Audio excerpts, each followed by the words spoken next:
Hello everyone, आज हम शुरू करने वाले हैं यूनिट 5 हमारे पेपर नंबर 3। हमारा पेपर नंबर 3 है assessment of students with multiple disabilities. तो इसके हम यूनिट 5 करेंगे। बाकी की 4 यूनिट्स हम पहले कवर कर चुके हैं, ये 5th यूनिट है। ठीक है, इसमें कुछ असेसमेंट टूल्स हैं। सबसे पहले हम इसका इंट्रोडक्शन पढ़ेंगे। 5.1 में बात हो रही है introduction to the physical, functional, educational and ecological assessments. Assessments हम बहुत तरीके से करते हैं, फिजिकली करते हैं, फंक्शनली करते हैं, जो एजुकेशनली करते हैं और इकोलॉजिकली करते हैं। तो हमें इन सब के बारे में पढ़ना है कि होता क्या है। ओके, सबसे पहले आते हैं फिजिकल असेसमेंट। फिजिकल असेसमेंट क्या कहता है? Students with disability tends to have lower fitness level due to the lack of participation in physical activities, therefore physical activity is needed। जिन बच्चों को डिसेबिलिटी होती है, फिजिकल डिसेबिलिटी होती है, वो बच्चे फिटनेस में थोड़े कम होते हैं, यानी कि उनका जो फिटनेस लेवल है वो थोड़ा कम होता है। क्यों कम होता है? क्योंकि वो ज़्यादा पार्टिसिपेट नहीं कर पाते हैं फिटनेस में। ठीक है, तो इनके लिए फिटनेस फिजिकल एक्टिविटीज़ बहुत ज़रूरी होती है। Physical education provides an opportunity for the students to experience a variety of physical activities। जो फिजिकल एजुकेशन है वो बहुत सारी अपॉर्चुनिटीज़ देती है बच्चों को, ताकि वो फिजिकल एक्टिविटीज़ में पार्टिसिपेट कर पाएँ। It is important for physical educator to provide developmentally appropriate activities and assessments to meet the unique needs of all the students to promote and assess lifelong। Okay, हमें ये देखना है कि जो physical educator है, जो भी फिज़िकल एजुकेशन का टीचर है, उसको ये देखना है कि उस बच्चे के लिए अप्रोप्रिएट डेवलपमेंटल एक्टिविटी कौन सी है।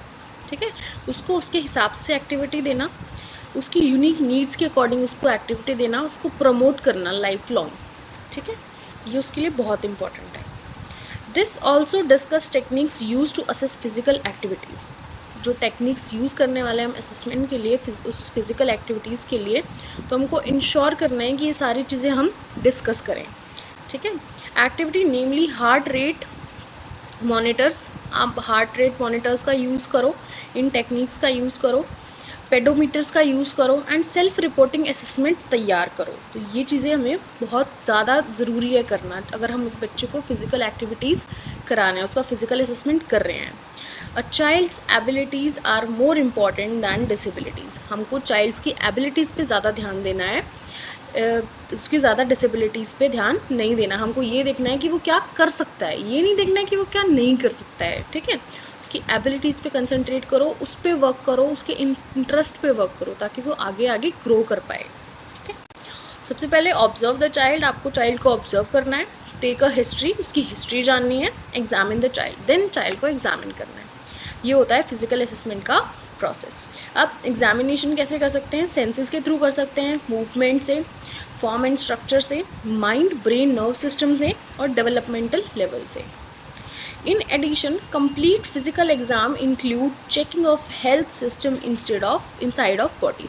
अब इसके लिए हम उसका फिजिकल एग्जाम भी ले सकते हैं, ताकि हमें उसके अंदर की बॉडी के बारे में भी पता चले, वो कैसा महसूस कर रहा है। अब इन सब चीज़ों के लिए हमें टेस्ट की ज़रूरत पड़ेगी। तो टेस्ट इन वूम मीन्स जब बच्चा माँ के टमी में होता है, पेट में होता है, मीन्स बर्थ से पहले, तो एक्सरे होता है। X-ray is the best way, जिससे कि हम पता लगा सकते हैं कि जो न्यू बॉर्न बेबी है उसके बॉडी पार्ट्स डेवलप कर रहे हैं या नहीं कर रहे हैं। नेक्स्ट आता है अल्ट्रासाउंड। अल्ट्रासाउंड में हम बेबी की डेवलपमेंट को चेक कर सकते हैं। इट इज़ 100% एक्यूरेट होता है, ये पेनलेस होता है, सेफ होता है। MRI is magnetic resonance imaging. MRI कराते हैं, ये ब्रेन डिसऑर्डर्स के लिए होता है mainly, to evaluate most frequently acute abnormal and pelvic pain और प्लेसमेंट एब्नॉर्मलिटीज़। तो MRI भी एक टेक्निक है जिससे हम इनसाइड द बॉडी क्या चल रहा है उसके बारे में पता लगा सकते हैं। Next blood test. Blood test check हम क्यों करते हैं? डायबिटीज़ के लिए, इन्फेक्शंस के लिए, या फिर कोई other part of the body में कोई रिस्क है, डिफेक्ट है। ठीक है, तो उसके लिए हम ब्लड टेस्ट करते हैं। नेक्स्ट EEG होता है, इलेक्ट्रोएन्फालोग्राफिंग। ओके, इसमें हम फीटल ब्रेन के इलेक्ट्रिकल एक्टिविटीज़ का चेक कर सकते हैं, हम रिकॉर्ड कर सकते हैं कि जो फीटल है उसके ब्रेन में क्या क्या एक्टिविटीज़ हो रही है। नेक्स्ट आता है CT scan. CT scan is computer tomography scan, computed tomography scan किस लिए होता है? Receiving the CT scan during pregnancy, ये ड्यूरिंग प्रेगनेंसी होता है। Has not to be shown to increase the radiation exposure to the foetus, लेकिन इसमें हम ज़्यादा रेडिएशन को एक्सपोज नहीं कर सकते फीटस पे। तो ये था हमारा फिजिकल असेसमेंट कि भाई फिजिकल असेसमेंट क्या होता है, कैसे होता है, इसमें क्या क्या होता है, और ये कुछ टेस्ट है, ठीक है। नेक्स्ट आता है एजुकेशनल असेसमेंट। एजुकेशनल असेसमेंट क्या होता है? आपको नाम से पता चल रहा है एजुकेशन के बारे में, हम कि वो कितना पढ़ लिख सकता है, उसकी एजुकेशन का असेसमेंट करेंगे, ठीक है। As a mean for systematic collecting and interpreting a wide variety of information, assessment can form any number of discussions. तो यहाँ पे हम बहुत सारे मेथड्स का यूज़ कर सकते हैं, सिस्टमैटिकली कलेक्टिवली अप्रोच लगा सकते हैं असेसमेंट की। नेक्स्ट, सबसे पहले instructions, then interventions, then classification and then placement, ये इसके 4 की पॉइंट है। सबसे पहला नीड क्या है फिजिकल असेसमेंट की, एजुकेशनल असेसमेंट की? To screen the child in order to identify those may have learning problems in experiences delay. हम इसीलिए असेसमेंट करते हैं एजुकेशनल का, ताकि हमें ये पता चल पाए क्या बच्चे को लर्निंग में कोई प्रॉब्लम है या नहीं है, क्या वो जल्दी सीख रहा है या वो लेट सीख रहा है, उसकी जो लर्निंग है वो डिले तो नहीं हो रही है। To determine whether a child has disability और therefore eligible for special education services, हमको ये डिटरमाइन करना है कि वो जो चाइल्ड है वो डिसेबल तो नहीं है, उसको कोई डिसेबिलिटी तो नहीं है, अगर ऐसा है तो क्या वो एलिजिबल है स्पेशल एजुकेशन के लिए। To diagnose the specific nature of child problem, हमको डायग्नोज करना है अगर उस बच्चे को डिसेबिलिटी है, कोई लर्निंग डिसेबिलिटी है, तो वो किस टाइप की है, क्या स्पेसिफिक नेचर है उस डिसेबिलिटी का।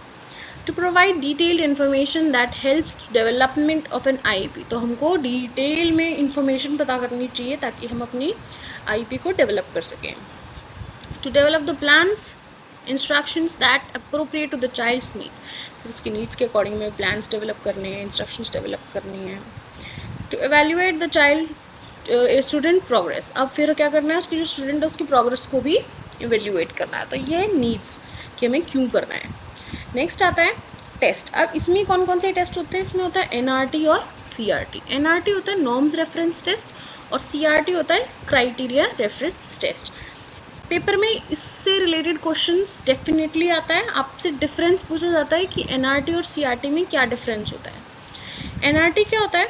allow teachers to compare the students results with someone else। NRT में हम एक बच्चे का रिजल्ट बाकी सबसे कंपेयर करते हैं, वो होता है NRT। CRT क्या होता है? CRT is measured by students' performance against a fixed set and predetermined criteria of learning standard।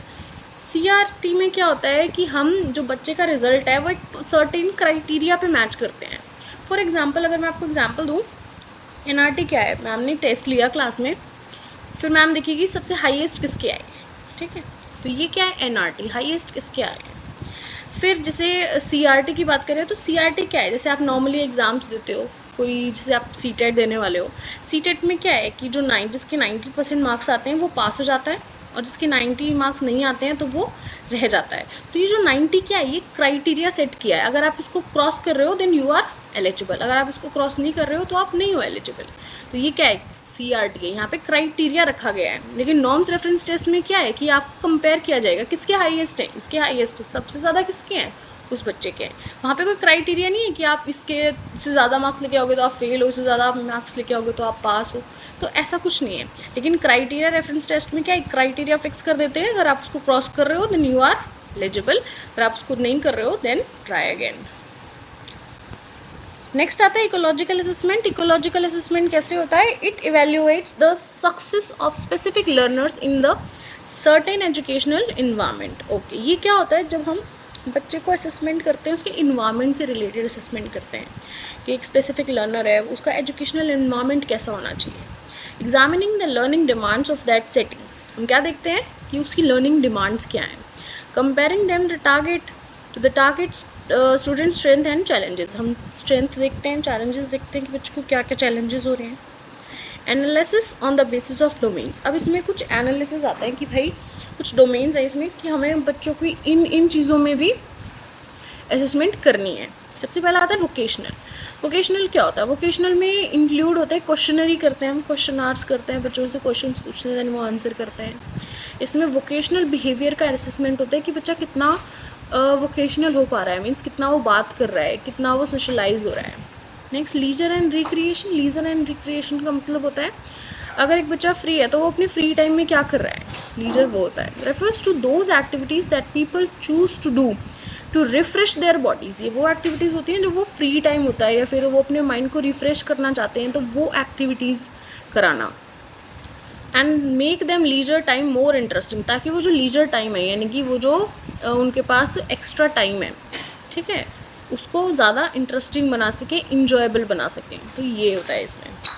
Next आता है डोमेस्टिक। डोमेस्टिक में आप डोमेस्टिक वर्क एक्शंस ले सकते हो, for example cleaning, organising, loading, washing, caring, ठीक है। तो ये सारी एक्टिविटीज़ आप उससे करा के देख सकते हो कि वो यहाँ कैसे परफॉर्म करता है।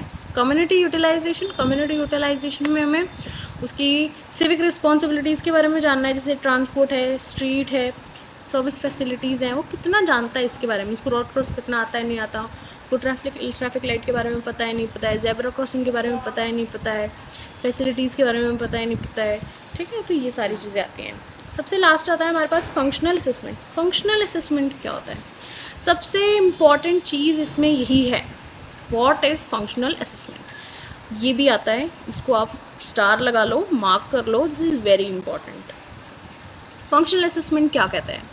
Measures and individual's level of function. इसमें हम एक इंडिविजुअल के लेवल का मेजरमेंट करते हैं कि वो कितना फंक्शन कर रहा है।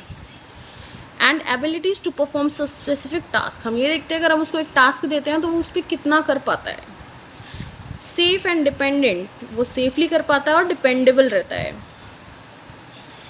On the basis over defined period. अब इसके लिए एक टाइम भी होता है। तो इसके 3 मेथड्स होते हैं। सबसे पहले डायरेक्ट ऑब्जर्वेशन करते हैं, दूसरा इनफॉर्मल मेथड होता है और तीसरा फंक्शनल एनालिसिस होता है। डायरेक्ट मेथड में एक ऑब्जर्वर होता है, वो रिकॉर्ड करता है इंसिडेंट, बिहेवियरल्स, कॉन्सिक्वेंसेस, सब कुछ। इनफॉर्मल मेथड में कुछ इंटरव्यूज़ होते हैं, क्वेश्चनार्स होते हैं, और फंक्शनल एनालिसिस में परफेक्टली टेस्ट होता है, ठीक है। इंसिडेंट्स होते हैं, इसके कॉन्सिक्वेंसेस होते हैं, तो एक मैनिपुलेटिव अंडरस्टैंडिंग होती है, ठीक है। तो ये हमारा 5.1 ख़त्म होता है यहाँ पे। नेक्स्ट है 5.2। 5.2 का नाम है डेवलपमेंटल चेकलिस्ट फॉर असेसमेंट। इसमें हम एक चेकलिस्ट पढ़ेंगे, पन्ना। इसमें क्या बताया है? Training for children with MR।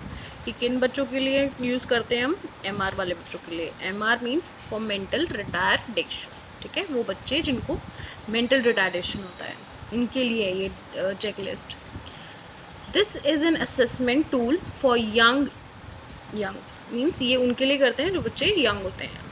Age group रहता है इसका 0 to 6 ईयर्स तक का। अब इसमें क्या क्या होता है? इसमें एक चेकलिस्ट होती है, यूज़र मैनुअल होता है, सेट ऑफ एक्टिविटी कार्ड होता है, material for assessment and training होता है। अब इस चेकलिस्ट के क्या क्या पार्ट्स हैं? इसमें 5 एरियाज कवर होते हैं। सबसे पहला मोटर, फिर सेल्फ हेल्प, फिर language, then cognitive and then socialization. हर एक एरिया के 50-50 पॉइंट्स होते हैं, ठीक है। Each domain has 50 items. हर डोमेन में 50-50 आइटम्स होते हैं, 50-50 चीज़ें होती हैं। नेक्स्ट टोटल 250 आइटम्स हो गए हमारे पास। जैसे 50 मोटर्स के आइटम्स होंगे, 50 सेल्फ हेल्प के, 50 लैंग्वेज के, और 50 कॉग्निटिव के, एंड 50 सोशलाइजेशन के। तो 50 मार्क्स का होता है एक। तो 50-50 आइटम्स इनमें होते हैं, तो टोटल इन सब के मिला के आपके पास 250 आइटम्स हो गए। अब स्कोरिंग कैसे होती है? ए हम वहाँ लिखते हैं विच एबल टू डू, मीन्स अगर कोई एक्टिविटी, जैसे मोटर है, मोटर में अगर वहाँ पे लिखा है क्या उसकी फाइन मोटर्स में कोई प्रॉब्लम है, तो अगर है तो आप बोलोगे B, means unable to do, वो नहीं कर पा रहा है। और अगर उसको प्रॉब्लम नहीं है तो आप क्या लिखोगे? ए, मीन्स एबल टू डू, ठीक है। राइटिंग है, ग्रैबिंग है, ग्रास्पिंग है, ये सब क्या है? मोटर्स हैं। तो मोटर्स में ऐसे 50 एक्टिविटीज़ आपको दिखेंगे, 50 आइटम्स आपको दिखेंगे। तो आपको कैसे स्कोर करना है? ए अगर वो कर पा रहा है, able to do, be unable to do, वो नहीं कर पा रहा है। तो ये आपका उपन्यान। तो यही था उपन्यान में। ये एक डेवलपमेंटल ट्रेनिंग है, किसके लिए? MR के चिल्ड्रंस के लिए जिनको मेंटल रिटार्डेशन होता है। इसका एज ग्रुप 0 to 6 ईयर्स होता है। इसमें चेकलिस्ट होती है, यूज़र मैनुअल होता है, एक्टिविटीज़ का सेट होता है, और material for assessment and training होता है। इसके 5 एरियाज होते हैं, 5 एरियाज ये हैं, हर एक एरिया में 50-50 आइटम्स होते हैं, टोटल 250 आइटम्स होते हैं। स्कोरिंग ए और बी से होती है। ए का मतलब होता है एबल टू डू, बी का मतलब होता है अनएबल टू डू। ठीक है, नेक्स्ट है 5.3। 5.3 में हम पढ़ेंगे functional assessment for programming and teaching. तो इसमें हम कुछ फंक्शनल असेसमेंट्स पढ़ेंगे। इसमें आता है FACP, PMR, MDPS। ठीक है, assessment for sensory motors. Next आता है support intensity scale, ICAN, any other indigenous assessments. ठीक है, तो हमें इन सब के बारे में पढ़ना है। फिर हमको बिहेवियरल असेसमेंट के बारे में पढ़ना है, बेसिक MR के बारे में। फिर करिकुलम बेस्ड असेसमेंट के बारे में पढ़ना है, इसमें आता है ग्लैड और आरम। तो ये बहुत इंपॉर्टेंट यूनिट आपकी। ये सारे जो फंक्शनल असेसमेंट है, ये जो चेकलिस्ट्स हैं, ये आपको सारी पढ़नी है, 1 बाय 1 में सारी कराऊंगी। Okay, let's start with FACP। Programming, ये इसकी फुल फॉर्म है। एक्टिविटी बेस्ड चेकलिस्ट होती है, किसके लिए होती है? Used for childrens with MR means mental retardation. उन बच्चों के लिए होती है जिनको मेंटल रिटार्डेशन होता है। ग्रुपिंग ऑफ स्टूडेंट्स, इसमें बच्चों की ग्रुपिंग की जाती है। सबसे पहले आता है प्री प्राइमरी और सेकेंडरी। प्री प्राइमरी में 2 चीज़ें होती हैं, प्राइमरी 1 एंड प्राइमरी 2। सेकेंडरी में pre vocational 1 and pre vocational 2। It is based on the abilities and chronical age. ये किसके पर बेस्ड होती है? ये एबिलिटीज़ पे बेस्ड होती है और क्रॉनिकल एज पे बेस्ड होती है।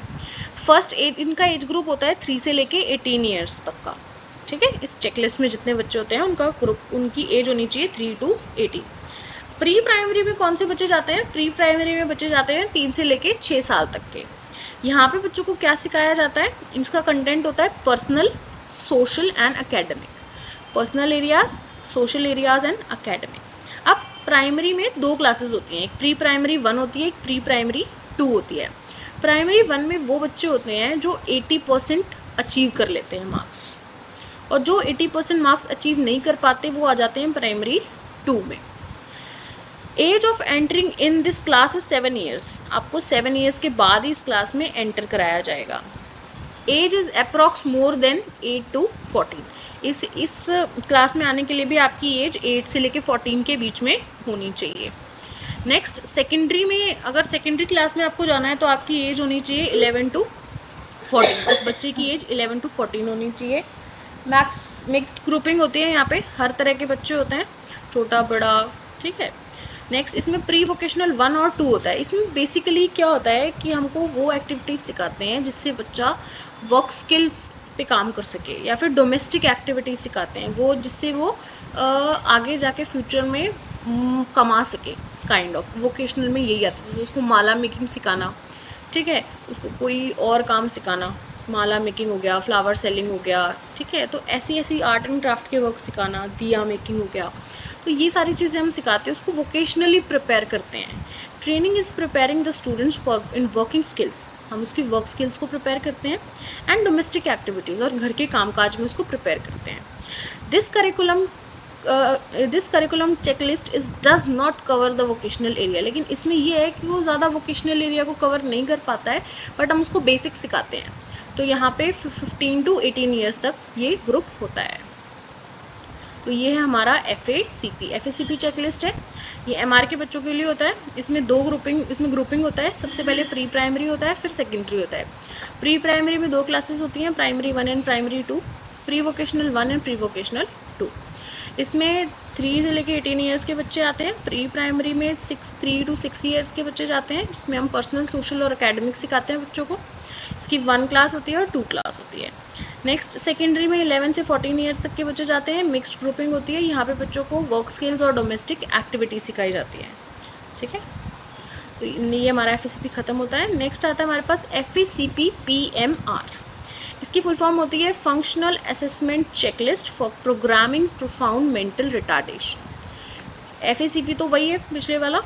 अब इसमें एक चीज़ ऐड होती है, profound mental retardation. Profound means severe condition. ठीक है, बहुत ज़्यादा सीवियर, जो ठीक नहीं हो पाते हैं। तो इसमें ग्रुप्स होते हैं, केयर ग्रुप्स होते हैं। अब ये किसने बनाया है? इट्स मेड बाय विजय लक्ष्मी मेरेड्डी और जयंती नारायण। इन दोनों पर्सन्स ने मिलके ये बनाया है। ओके, मेंटल रिटार्डेशन क्या किस उसको बोलते हैं हम, जब एक बच्चे का IQ 20 से भी कम होता है, ठीक है, उसके लिए हम ये चेकलिस्ट यूज़ करते हैं, ठीक है। जब किसी बच्चे का IQ 20 से कम होता है तो उसके लिए हम ये चेकलिस्ट अप्लाई करते हैं। चेकलिस्ट किसने बनाई है? विजय लक्ष्मी माया रेड्डी ने और जयंती नारायण ने। डिवाइड इनटू 4 सेक्शन, इसके 4 सेक्शंस होते हैं। सबसे पहला सेक्शन ए, इसका नाम है स्किल।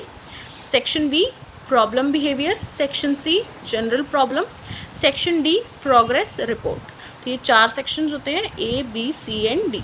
इसमें skills, problem behaviour, general problem और प्रोग्रेसिव रिपोर्ट देखते हैं। हम इन चारों सेक्शंस के बारे में पढ़ेंगे।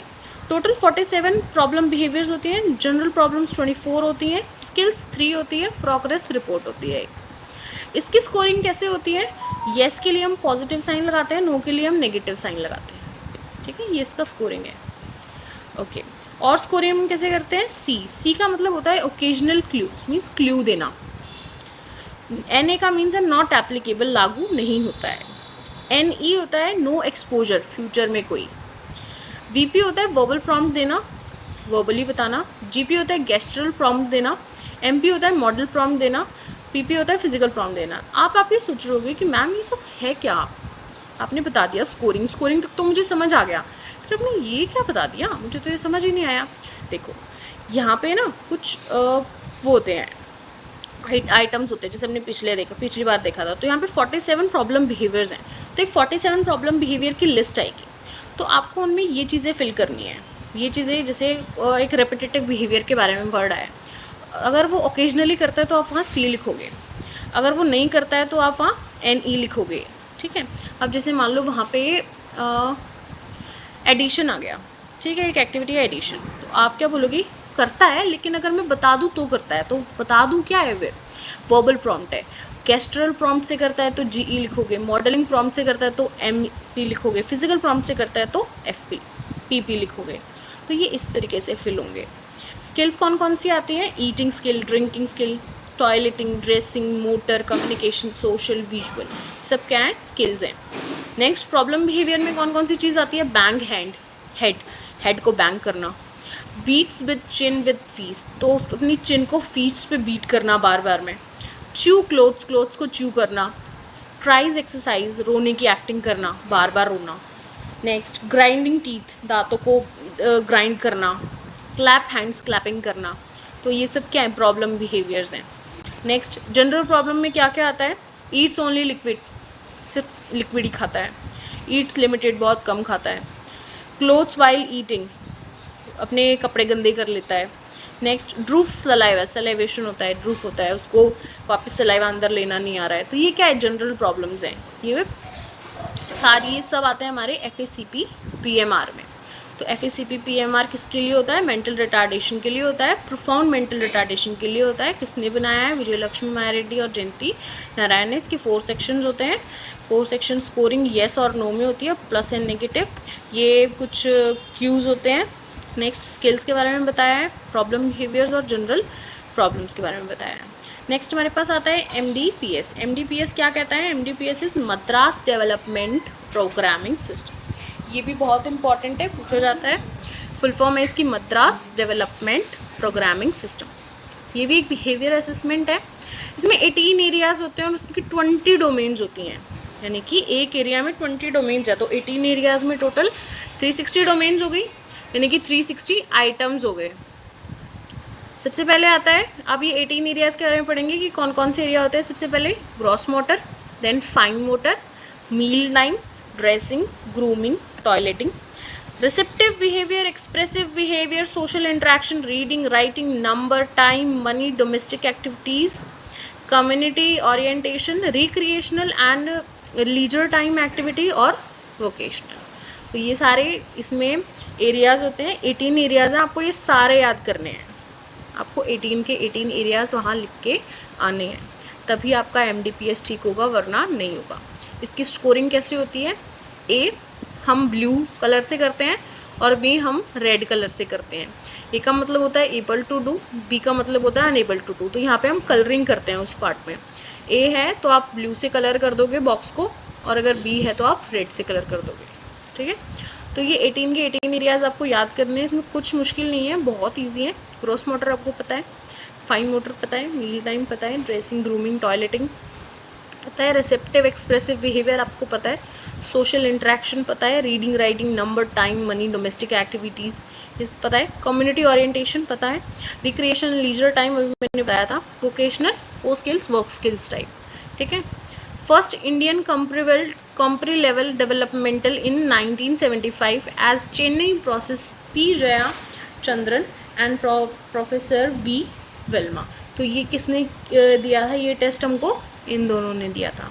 ही used for any as, sex and level of retardation, ये हम किसी के लिए भी यूज़ कर सकते हैं, किसी भी एज के लिए, किसी भी सेक्स के लिए और किसी भी लेवल ऑफ रिटार्डेशन के लिए यूज़ कर सकते हैं। यूज्ड फॉर आईईपी, किसके लिए यूज़ होता है? आईईपी के लिए यूज़ होता है और क्लासरूम में टीचिंग के लिए यूज़ होता है। नेक्स्ट डिस्क्रिप्शन क्या है? डिस्क्रिप्शन यही है कि इसमें 18 डोमेन्स होती हैं, हर डोमेन में 20 आइटम्स होते हैं, तो टोटल आपके पास 360 आइटम्स हो जाते हैं। The items are sequentially arrayed according to the normal development। तो ये सारे जो आइटम्स है ये सीक्वेंटली लगे होते हैं नॉर्मल डेवलपमेंट के अकॉर्डिंग, मीन्स हमको फिल करना होता है कि क्या क्या हो रहा है, क्या क्या नहीं हो रहा है। इसकी कुछ कैरेक्टरिस्टिक्स होती हैं। Contain wide area of behaviour domains, इसमें बहुत सारे बिहेवियर डोमेन्स आते हैं। Detail of item in each area, हर एक एरिया में डिटेल्ड आइटम्स होते हैं। Items are sequentially arranged, sequence में अरेंज्ड होते हैं। ईजी एडमिनिस्ट्रेटिव है, ईजी है, आप पढ़ के पता कर सकते हो। Help in educational grouping of child, ये एजुकेशनल ग्रुपिंग में हेल्प करता है। हेल्प इन करिकुलम डेवलपमेंट में हेल्प करता है। Help in formative and summative evaluation, summative evaluation में हेल्प करता है।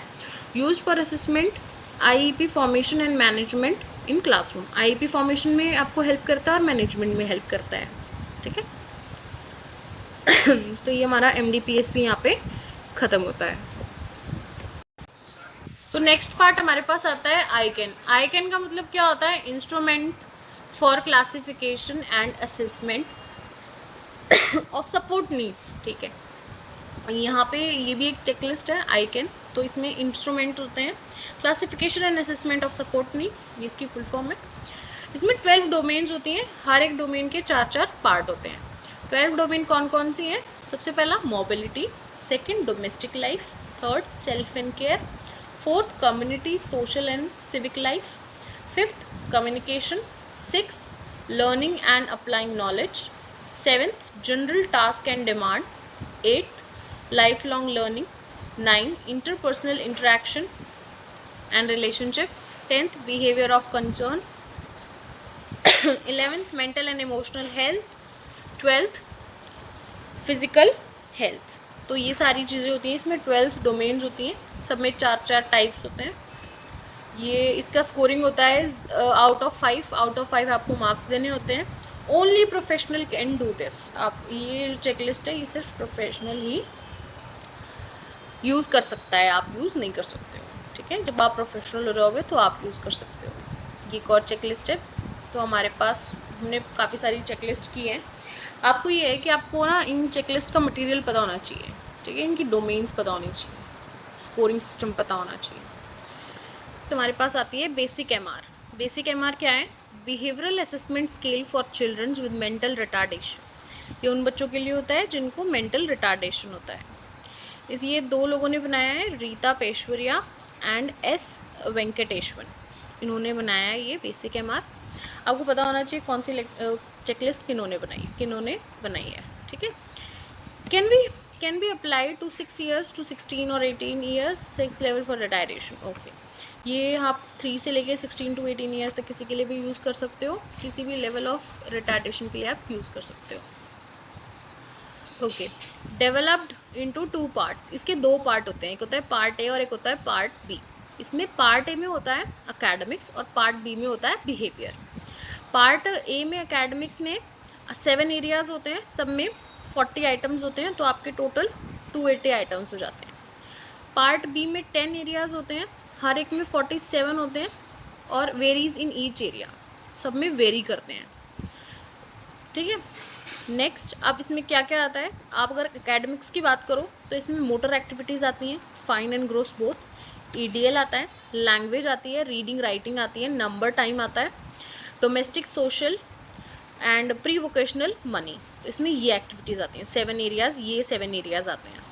नेक्स्ट यहाँ पे बिहेवियर में 10 एरियाज़ आते हैं, violent and destructive behaviour, temper with others, misbehave with others, self injurious, repetitive behaviour, odd behaviour, hyper act, rebellious, anti social या fear objects. तो ये सारे एरियाज आते हैं आपके बिहेवियरल वाले पार्ट में। इसमें 2 पार्ट होते हैं, सबसे पहला part A, part B. Part A किसके लिए होता है? एकेडमिक्स के लिए, जिसमें 7 एरियाज होते हैं। पार्ट बी किसके लिए होता है? बिहेवियर के लिए, जिसमें 10 एरियाज होते हैं। पार्ट ए में ये 7 एरियाज होते हैं, पार्ट बी में ये 10 एरियाज होते हैं। स्कोरिंग कैसे होती है? स्कोरिंग होती है पार्ट ए के लिए, अगर इंडिपेंडेंटली वो ये चीज़ कर रहा है तो 5 मार्क्स मिलते हैं, क्ल्यू से कर रहा है तो 4 मार्क्स मिलते हैं, independent without any help, physical verbal कोई भी हेल्प नहीं, वो खुद कर रहा है तो उसको 5 मार्क्स मिलेंगे। नेक्स्ट क्ल्यूइंग की, अगर आप भाई थोड़ा सा बता दिया, वर्बल हिंट देती है, उसको बोलते हैं क्ल्यूइंग, तो आपको 4 मार्क्स मिलेंगे। वर्बल प्रॉम्प्ट आपने बताया है थोड़ा सा तो 3, फिजिकल प्रॉम्प्ट आपने खुद करके दिखाया है तो 2, और टोटली डिपेंडेंट अगर आप ही सब कुछ बता रहे हो, वो बस लिख रहा है तो आप पे टोटली डिपेंडेंट है तो ये क्या है? 1। ठीक है। नेक्स्ट नॉट एप्लीकेबल 6 में क्या है कि owing sensory and physical handling, तो कुछ भी नहीं कर रहा है तो दैट इज 0, उसके लिए आप क्या दोगे? 0। तो ये स्कोरिंग होता है। पार्ट ए की स्कोरिंग कैसे होगी? 5 for independent, 4 for clueing, 3 for verbal prompt, 2 for physical prompt and 1 for total dependent and 0 for not applicable. ठीक है। ऐसे ही पार्ट बी में स्कोरिंग कैसे होगी? Part B is for behaviour. ठीक है। इसमें 3 पॉइंट्स होते हैं रेट करने के। पहला होता है ओ, एन। एन में आप लिखते हो नेवर, मीन्स कोई बिहेवियर है, जैसे वो रेपिटेटिव बिहेवियर है, वो ऐसा कभी नहीं करता तो इस 0 मीन्स नेवर। 1 फॉर ओकेजनली, ओ आप किसके लिए डालोगे? ओकेजनली के लिए। एंड एफ मीन्स 2 आप किसके लिए डालोगे? फ्रीक्वेंटली के लिए, मीन्स कभी कभी करता है। ठीक है, नहीं सॉरी, फ्रीक्वेंटली मीन्स ज़्यादातर करता है, ओकेजनली कभी कभी करता है, और नेवर मीन्स कभी नहीं करता है। तो ये इसकी स्कोरिंग होती है। तो हमारा बेसिक एमआर भी यहाँ पे ख़त्म होता है। कुछ नहीं है, बेसिक एमआर की फुल फॉर्म पता होनी चाहिए, किसने बनाया ये पता होना चाहिए, किस डिसेबिलिटी के लिए ये पता होना चाहिए। 2 पार्ट होते हैं इसके, एकेडमिक और बिहेवियर। एकेडमिक के 7 एरियाज़ पता होने चाहिए और बिहेवियर में 10 एरियाज़ होते हैं। दोनों की स्कोरिंग पता होना चाहिए, पार्ट ए की स्कोरिंग कैसे होती है, पार्ट बी की स्कोरिंग कैसे होती है। ठीक है। तो ये आपका होता है बेसिक एमआर। ये फुल फॉर्म है ग्रेड लेवल असेसमेंट डिवाइस। ये किसके लिए होता है? Childrens with learning problems in school. ये उन बच्चों के लिए होता है जिनको लर्निंग प्रॉब्लम्स होती है, लर्निंग डिसेबिलिटीज़ होती हैं। बाय जयंती नारायण। किसने इसको प्रोड्यूस किया है, किसने इन्वेंट किया है? जयंती नारायण ने। It is worksheet based test. ये किसका कैसा टेस्ट है? वर्कशीट बेस्ड टेस्ट है। कंटेन 5 आइटम्स, इसमें 5 आइटम्स होते हैं, 1 मार्क्स ईच, हर एक आइटम 1 मार्क्स का होता है, टोटल 5 मार्क्स का हो गया एक। The teacher must be well train, जो टीचर होता है वो वेल ट्रेंड होना चाहिए, and competence use the test, और अच्छे से उसको टेस्ट यूज़ करना आना चाहिए। तो ऐसी सी चेकलिस्ट होती है, एक पेज होता है उसमें 5 आइटम्स होते हैं। जैसे ये फ्रूट्स नेम ही मान लो, तो आपने 5 फ्रूट्स बनाए, बच्चे को क्या करना है? इन फ्रूट्स के नाम लिखने हैं। ठीक है। अगर वो नाम ठीक लिखता है तो 5 मार्क्स, एक ठीक लिखता है तो 1 मार्क्स मिलेगा, अगर वो सारे ठीक लिखता है तो 5 मार्क्स मिलेंगे। तो ये भी एक काइंड ऑफ चेकलिस्ट है, वर्कशीट बेस्ड है, 5 आइटम्स होते हैं, हर एक आइटम्स 1 मार्क का होता है। टीचर, जो भी टीचर इसको यूज़ कर रहा है वो वेल ट्रेंड होना चाहिए और उसको ये टेस्ट यूज़ करना आना चाहिए। ज़रूरी नहीं है कि टेस्ट ऐसा ही होता है, मैंने सिर्फ एग्जाम्पल के लिए बताया है। तो ये होता है ग्लैड, किसने दिया है? जयंती नारायण ने। नेक्स्ट चेकलिस्ट आती है हमारे पास आरंभ। ठीक है, ये भी एक चेकलिस्ट है। This package has alternate activities, इसमें भी अल्टरनेट एक्टिविटीज़ होती हैं। एज ग्रुप होता है इसका 3 to 6 ईयर्स। इट कंटेन, जिसमें क्या क्या होता है? कैलेंडर होता है, एक्टिविटी कार्ड होता है, किट मटेरियल होता है, पॉलिसी मेकर बुकलेट होता है, और टीचर मैनुअल होता है। ये सारी चीज़ें इसमें होती हैं। Child with delay developmental below 3 years, ये किस बच्चों के, किन बच्चों के लिए होता है? जिनकी डेवलपमेंटल डिले हो जाती है। ठीक है, डिले डेवलपमेंटल के लिए होता है। ओके।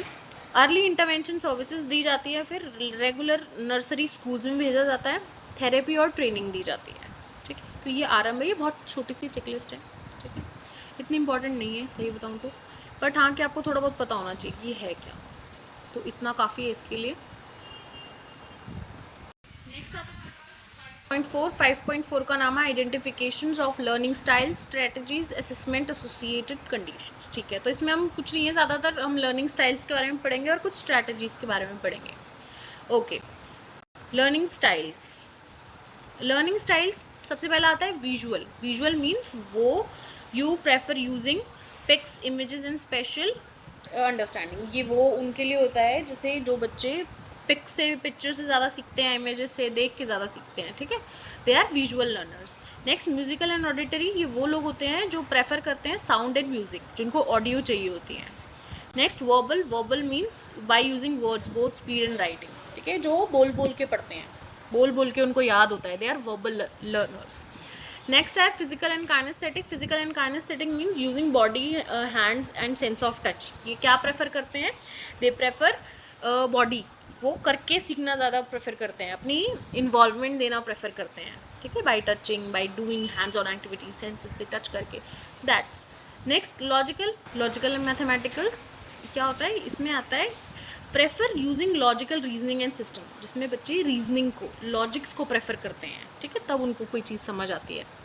नेक्स्ट आता है social. Social means prefer to learn in group with other people. ये वो लर्निंग स्टाइल है जिसमें बच्चे ग्रुप में रह के सीखना पसंद करते हैं, सोशली सीखना पसंद करते हैं, वो अकेले नहीं पढ़ पाते। Next solitary. सॉलिटरी में वर्क अलोन। ये क्या है? ये बिल्कुल इसका उल्टा है। जैसे सोशल में वो ग्रुप में पढ़ना चाहता है, सॉलिटरी में वो अलोन, एक जगह सेल्फ स्टडी करना चाहता है। ठीक है, अकेले पढ़ना चाहता है। तो ये कुछ लर्निंग स्टाइल्स हैं। पहला विजुअल, जो देख के पढ़ते हैं। म्यूजिकल, जो सुन के, ऑडिटरी। वर्बल, बोल बोल के। फिजिकल एंड काइनेस्थेटिक, खुद से करके। Logical mathematical reasoning means logics और रीजनिंग की हेल्प से। सोशल, ग्रुप में। और सॉलिटरी, अकेले। Next assessment of associated conditions. तो कुछ असेसमेंट्स के बारे में पढ़ेंगे। पहला लर्निंग डिसेबिलिटी, फिर epilepsy, and third speech and language problems, ADHD, developmental coordination disorders, Tourette syndrome and tics, feeding and eating problems. Okay, ये कुछ प्रॉब्लम्स हैं, ये कुछ कंडीशंस हैं। जैसे लर्निंग डिसेबिलिटीज़। लर्निंग डिसेबिलिटीज़ आपको पता है, लर्निंग मीन्स जो पढ़ने लिखने में बच्चों को प्रॉब्लम होती है, डिफ़िकल्टीज होती है। एपिलेप्सी, फिट्स आना। ठीक है, एपिलेप्सी ये होता है। Next speech and language problem. Speech and बोलने में, स्पीच में प्रॉब्लम है, लैंग्वेज में प्रॉब्लम है। ADHD is hyper active attention deficit hyper active disorder. इसमें बच्चा बहुत ज़्यादा हाइपर एक्टिव रहता है। Next developmental coordination disorder. यहाँ पे बच्चे का कोऑर्डिनेशन नहीं होता है, डिसऑर्डर होता है, डेवलपमेंटल डिसऑर्डर है ये। नेक्स्ट टॉर्टे सिंड्रोम, ये एक सिंड्रोम है। Next feeding and eating problems. Feeding and eating में प्रॉब्लम होती है। तो आप इसका असेसमेंट आप कैसे करते हो? जनरली असेसमेंट जब आप करते हो तो उसके ना कुछ की पॉइंट्स होते हैं। ये की पॉइंट्स है जो आप इन सब में लिख सकते हो, तो मैंने एक ही जगह लिख दिए हैं। सबसे पहला क्या है? The child's developmental history. आपके पास चाइल्ड की डेवलपमेंटल हिस्ट्री होनी चाहिए। ठीक, case history is very important. Observation of child in structured and semi structured situation. आपको फुल ऑब्जर्वेशन करना है, स्ट्रक्चर्ड वे में भी और सेमी स्ट्रक्चर्ड वे में भी, सारी सिचुएशंस में करना है। नर्सरी स्कूल रिपोर्ट होनी चाहिए आपके पास। Assessment of cognition level, cognition level का असेसमेंट होना चाहिए। असेसमेंट ऑफ प्रॉब्लम बिहेवियर का असेसमेंट होना चाहिए। Next speech and language assessment, speech and language का असेसमेंट होना चाहिए। Audiology and visual test if indicated, अगर उसको विजुअल या ऑडिटरी आपने टेस्ट लिया है तो ये भी करवाना है आपको बच्चे का। तो ये क्या है, कुछ जनरली आप असेसमेंट करते हो तो आप ये सारी चीज़ें फॉलो करते हो। इन सब के लिए ये टेस्ट मैंडेटरी है। ठीक है, तो हमारा ये भी फिनिश होता है। 5.5 ये लास्ट पार्ट है इसका। 5.5 में हमको पढ़ना है role of multidisciplinary, interdisciplinary and transdisciplinary approach to assessment, referral agencies, linkage, networking and documentation. तो हमें इन तीनों के बारे में पढ़ना है। मल्टीडिसिप्लिनरी क्या होता है, इंटरडिसिप्लिनरी क्या होता है और ट्रांसडिसिप्लिनरी क्या होता है। इनके रोल्स के बारे में पढ़ना है, अप्रोचेस के बारे में पढ़ना है। ओके, सबसे पहले हम डेफिनेशन की बात करते हैं। मल्टीडिसिप्लिनरी क्या होता है? ये प्रोफेशनल वर्क होता है जिसमें इंडिपेंडेंटली वर्क किया जाता है। ठीक है, से टीचर, थेरेपिस्ट, डॉक्टर, एजुकेटर, ये सब इंडिपेंडेंटली वर्क करते हैं, ये बहुत एक्सपर्टाइज होते हैं। इंटरडिसिप्लिनरी में कोलैबोरेशन होता है, professional collaborate, share information and jointly plan services. यहाँ पे सब इंडिपेंडेंटली कर रहे हैं, यहाँ पे कोलैबोरेशन में कर रहे हैं। Professional share roles across traditional boundaries and work as a unified team. Okay, यहाँ पे क्या होता है कि रोल को शेयर किया जाता है। जैसे एक स्पेशल एजुकेटर है, बच्चों को थेरेपी की नीड है, अब स्पेशल एजुकेटर को पता है कि ये थेरेपी कैसे देते हैं, तो वो दे देती है। तो ये क्या है, वो रोल परफॉर्म कर रही है थेरेपिस्ट का, ठीक है। तो यहाँ पे रोल का शेयर होता है, शेयरिंग ऑफ रोल, कभी आप करा दो कभी मैं करा देती हूँ, काइंड ऑफ। टीम फंक्शन यहाँ पे पैरेलल होता है, work in parallel and limited interactions. यहाँ पे इंटरेक्शंस लिमिटेड होते हैं, ठीक है। ज़रूरत है तो पूछ लिया, नहीं तो इंडिपेंडेंटली सब वर्क करते हैं। वर्क इन कोऑर्डिनेशन, यहाँ कोऑर्डिनेशन होता है, एक्टिव कम्युनिकेशन होता है। मीन्स यहाँ पे ऑब्वियस ही बात है, कोलैबोरेशन है तो सब मटेरियल शेयर करेंगे, इन्फॉर्मेशन शेयर करेंगे, और जैसे कोऑर्डिनेट करेंगे एक्टिव कम्युनिकेशन होगा। Work in integration, open shared responsibilities, ये इंटीग्रेशन में वर्क करते हैं, अलग अलग वर्क करते हैं और रिस्पॉन्सिबिलिटीज़ को शेयर कर लेते हैं, ठीक है। नेक्स्ट असेसमेंट, यहाँ पे सेपरेट असेसमेंट होता है, यहाँ पे जॉइंट डिस्कशन होता है, देन असेसमेंट को शेयर किया जाता है। ये इंटीग्रेटेड होता है, होलिस्टिक असेसमेंट होता है, शेयर्ड विद रोल्स, ठीक है। नेक्स्ट रेफरल, यहाँ पे इंडिविजुअली रेफरल बनता है, यहाँ कोऑर्डिनेटेड रेफरल बनता है और यहाँ यूनिफाइड। इंडिविजुअली मीन्स सब इंडिविजुअली रेफर करते हैं बच्चे को, यहाँ पे एक दूसरे से पूछ के कोऑर्डिनेट करके रेफर करते हैं, और यहाँ यूनिफाइड रेफर करते हैं, मीन्स सब एक डिसीजन लेते हैं, like a family involvement. Linkage, limited representative discipline agencies, यहाँ पे एजेंसी से लिमिटेड डिसिप्लिन होता है, लिमिटेड लिंकेज कनेक्शन होता है। यहाँ पे स्ट्रॉन्गर कनेक्शन होता है एजुकेशनल एजेंसी से। यहाँ पे स्लीमलेस लिंकेज होते हैं, स्लीमलेस लिंकेज बिटवीन, अब स्लीमलेस लिंकेज होती है मींस ऑल सर्विसेज, जो भी स्टेक होल्डर्स हैं उनके बीच में एक काइंड ऑफ रिलेशन होता है, ठीक है, सीमलेस होता है। नेक्स्ट नेटवर्किंग क्या होता है, ये नेटवर्किंग में इसमें ये है कि कितना कम्युनिकेशन हो रहा है प्रोफेशनल्स के बीच में। तो यहाँ पे फॉर्मली कम्युनिकेशन चलता है, यहाँ पे मीटिंग्स होती हैं, एक्सचेंजेस होते हैं, तो यहाँ पे रेगुलर इन्फॉर्मेशन शेयर होती है। यहाँ पे ओपन कम्युनिकेशन होता है, म्यूचुअल ट्रस्ट होता है, जॉइंट प्लानिंग होती है। नेक्स्ट डॉक्यूमेंटेशन, यहाँ पे इंडिविजुअली रिपोर्ट्स बनती है, यहाँ शेयर डॉक्यूमेंट्स होते हैं, यहाँ यूनिफाइड डॉक्यूमेंटेशन होता है। यहाँ पे फोकस किया जाता है डिसिप्लिन स्पेसिफिक पे, मीन्स जो आप स्पेसिफिक क्या करा रहे हो गोल्स पे। यहाँ पे चाइल्ड सेंटर्ड होता है ये टीम, यहाँ पे फैमिली सेंटर्ड, चाइल्ड सेंटर्ड और गोल ओरिएंटेड। यहाँ पे ये मिक्स्ड फॉर्म है, यहाँ पे हम सारी चीज़ें देखते हैं। एग्जाम्पल जैसे therapist, physiologist, educator give separate report, यहाँ पे सब सेपरेट रिपोर्ट देते हैं। यहाँ पे टीम मेंबर्स मिलके एक रिपोर्ट, एक आईईपी बनाते हैं। एजुकेटर में भी यूज़ थेरेपी स्ट्रेटजीज, यहाँ पे क्या होता है, एजुकेटर ही थेरेपी स्ट्रेटजीज यूज़ कर लेता है after training by the therapist, जब वो जो थेरेपिस्ट है उससे ट्रेन हो जाता है। तो हमारी यहाँ पे ये भी ख़त्म होती है, आप इसको अच्छे से लर्न कर लेना, मल्टी डिसिप्लिनरी, इंटरडिसिप्लिनरी और ट्रांसडिसिप्लिनरी के रोल्स को। इसमें आप बेसिकली 5 पॉइंट्स लिखोगे, बहुत है। डेफिनेशन याद कर लो, टीम फंक्शन याद कर लो, ठीक है, ये रेफरल्स कैसे देते हैं ये याद कर लो, डॉक्यूमेंटेशन इनका कैसा है ये याद कर लो, और एग्जाम्पल याद कर लो, बहुत है, ठीक है। तो हमारी यूनिट 5 भी ख़त्म होती है, यानी कि हमारा जो पेपर नंबर 3 है वो भी हमारा कंप्लीट होता है। हमारा पेपर नंबर 1, 2 और 3 कंप्लीट हो चुका है। अब आप बिल्कुल फुली इसके लिए प्रिपेयर कर सकते हो। जब आपके एग्ज़ाम्स पास आ जाएंगे मैं 1 शॉट भी बनाऊंगी, आप 1 शॉट भी देखना, ठीक है। आजकल मैं शॉर्ट्स में आपके MCQs डाल रही हूँ, क्योंकि मुझे पता है आपके पेपर में MCQs भी आते हैं, तो MCQ आप वहाँ से प्रैक्टिस कर लो।